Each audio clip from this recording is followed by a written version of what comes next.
Hey, Tanner James, DJ TJ Training. I want to talk to you about raising your prices and when it's actually time to raise your prices.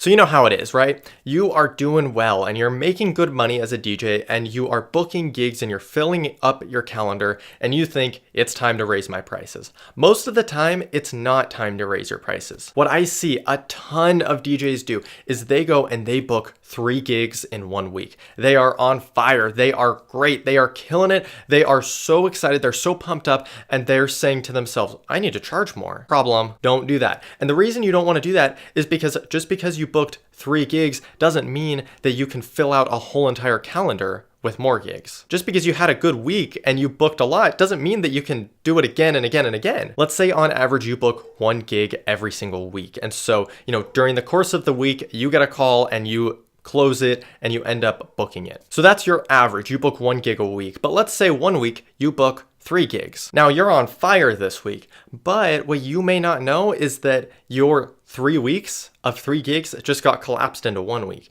So now you're feeling great. You book 3 gigs, but then the next week you don't book a gig. And the next week you don't book a gig. And the next week you don't book a gig. But what many DJs do is they get on fire during this 1 week period and they just book 3 gigs. They raise their prices by, it could be small or big. It could be $100. It could be $300. It doesn't really matter. But you raise your prices because you think you're so good, and then you don't get booked, and then you don't get booked, and then you don't get booked, and then you don't get booked. And really you just kind of got lucky during that week where you booked a ton.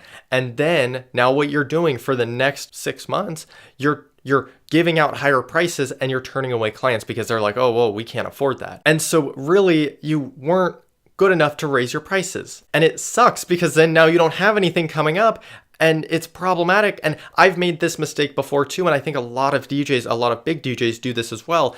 Just because you have a good week or just because you have a good month or even a good year doesn't mean it's time to jump up and raise your prices dramatically. You could be charging $1,000 and then next thing you know, you're charging $1,400 because you're so great and then nobody's booking you and now you have an empty calendar and you don't want that. Is it time to raise your prices? Probably not.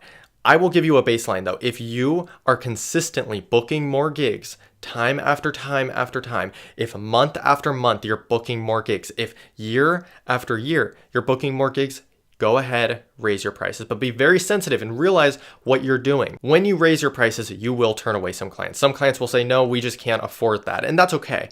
But you want to make sure that you're not turning away every single client. You want to make sure that you're still keeping a good amount of clients that are coming in and actually booking with you. So if you have any questions about raising your prices, leave them down below in the comment section, and I will see you guys next week.